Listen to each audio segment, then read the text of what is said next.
గుత్తి మండలంలోని మన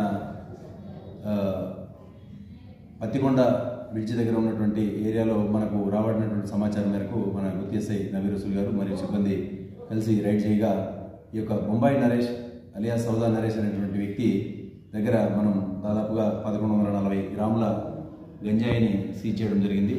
ఈ కేసులో మనం బొంబాయి నరేష్ని విచారించినప్పుడు ఈయనతో పాటు ఇంకా కొంతమంది నేరస్తులు ఈ యొక్క గంజాయిని తీసుకువస్తూ వ్యాపారాన్ని చేస్తున్నారు, అలాగే సేవిస్తూ ఉన్నారు. ఇలాంటి నేరస్తుల్ని మనం కేసు రిజిస్టర్ చేసి మనం చట్టం దృష్టికి తీసుకురావడం జరుగుతూ ఉంది. ముఖ్యంగా ఈ యొక్క గంజాయిని తాగి అలవాటు చేస్తూ వ్యాపారాలు చేస్తూ డబ్బులు సంపాదించాలనేటువంటి దృక్పథంతో కొంతమంది వ్యక్తులు ప్రవర్తిస్తున్నారు. ఇట్లాంటి వాళ్ళందరికీ కూడా ముఖ్యంగా హెచ్చరిస్తూ ఉన్నాం. గంజాయి అనేది ఆరోగ్యానికి కాదు, మనుషుల యొక్క ప్రాణాలను కూడా బలిగొనేటువంటి అవకాశం ఉంది. సో దయచేసి గంజాయిని అమ్మడం కానీ, పండించడం కానీ, లేదా దీన్ని సేవించడం కానీ దయచేసి చేయొద్దని చెప్పి ఈ సందర్భంగా తెలియజేస్తున్నాం. ముఖ్యంగా ఈ కేసులో పాల్గొన్నటువంటి సిబ్బందిని అందరినీ కూడా మా ఎస్ఐ గారితో పాటు అందరినీ కూడా అభినందిస్తూ ఉన్నాము. ఈ నేరానికి పాల్పడినటువంటి ఏ వ్యక్తులను కూడా ఫ్యూచర్లో వదిలిపెట్టమని చెప్పేసి హెచ్చరిస్తాము.